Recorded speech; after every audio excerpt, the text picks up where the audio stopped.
When you find a man like this, marry him before somebody else does. We think that only you can decide whether or not to marry the guy you love. No one knows your relationship better than you do. Nobody has the right to tell you that you'll be happier with someone else. So if you're wondering over the question, should I marry him, continue watching. Marriage is a lifelong commitment, and you're the only one who can truly determine if you're making the right decision. Because each relationship is unique. There's no hard and fast rule that states you should only marry someone when X and Y happen. So trust your instincts and use all the indications we'll be discussing in this video. Number 1. He gives you an equal amount of passion and peace. We talk a lot about passion when it comes to what to look for in a partner. After all, passion is what brings the two of you together and contributes to your personal experience together. It is, in fact, the spark of it all that we so usually refer to. What's not as focused on, though, is the necessity of having someone in your life who can offer you peace. Peace is felt in the quiet times, when you're just being together. It's the capacity to relax with one another, to sit in silence without feeling compelled to fill the space, to rest, relax, refuel, and reconnect. Both sides of the coin are equally crucial because if one outweighs the other too much, you may sense that something is lacking in your relationship. There is such a thing as too much passion. You'll feel as if you're always on. You'll never be able to just relax and enjoy each other's company, or you'll start to doubt what he truly wants from you. Is the relationship emotional or just physical? Conversely, too much peace can bore you due to a lack of excitement or spice. In theory, as you become older together, the peace is going to grow larger than passion. Yeah, I know it sounds strange. You'll spend more time together doing mundane, ordinary activities, and times when your passion is at its peak may be more spaced out than when you were younger. This is why the ability to bring peace is so crucial, because someday it will carry far more weight in the future than it does now. Number 2, he appreciates and cherishes you regardless of what you do for work. This is not a topic we discuss well enough. Everyone will have distinct arrangements in their marriage. Some of you plan to divide expenditures 50-50 because your earnings are similar. Some of you will decide that he makes more money, so you'll stay at home with the kids while he provides.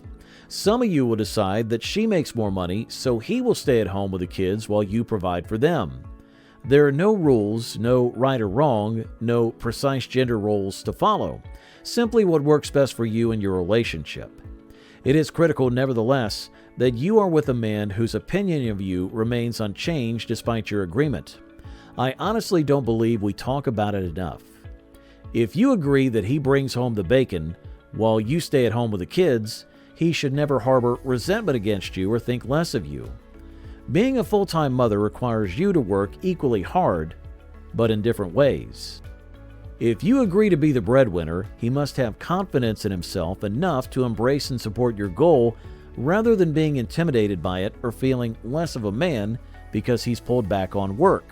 If we're being honest, I believe the more common arrangement is for the man to go out to work, while the most common is for both individuals to work together to financially care for their family.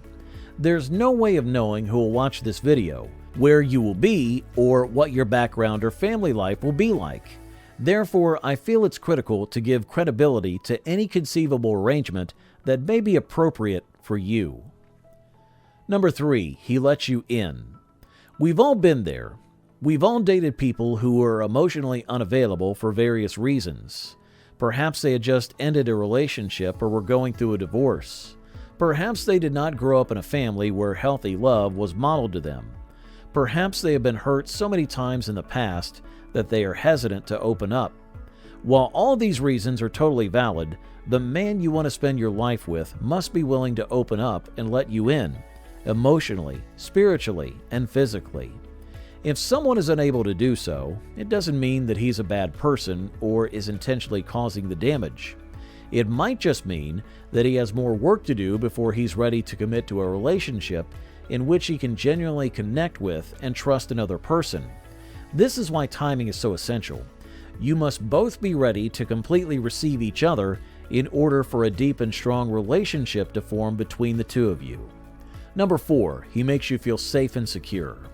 Feeling safe in a relationship is quite important. It's not only about feeling physically safe. You should also feel emotionally safe, knowing that you can reveal any secret, need, want, desire, or insecurity with the guy in your life without fear of his judgment or using it against you in the future. Emotional safety enables two individuals to be completely themselves and open themselves in ways that they would only do with a significant other. It demands an immense amount of trust as well as a constant show of genuineness and real intentions. Of course, all types of safety are equally critical because if one box is left unchecked, none of the others matter. In other words, if you don't feel physically secure with him, no amount of emotional safety can overcome that. The same principle applies in reverse. A guy who assures you that you can be your most authentic self around him, that he would use his strength to stand by you, that he accepts you completely as you are today and never judges you, is one worth holding on to. Number 5, he gives with no hope of return. Let's face it, many guys will give you everything you want in exchange for anything they desire. This is where things become tricky, since I think that a relationship is made up of two individuals who are both willing to give to one another in their own unique ways because of love. It doesn't have to be or should be asked for, and it shouldn't seem like an obligation or chore either. I say it's confusing because you should be receiving from one another, but not because you're giving to one another. Am I making sense? A guy should be willing to selflessly and willing give you in ways that are most meaningful to you and best suited to your unique relationship. There's no right or wrong way to give, since everyone's circumstances, partnerships, and needs are unique. In exchange, you should be ready to give back to him in your own unique way. When you do, he should be grateful, not expecting it. And to be honest, that gratitude and lack of expectation must be reciprocated in order for it to be meaningful. He gives to you because he loves you and wants you to be happy. This is the same explanation that you should give him.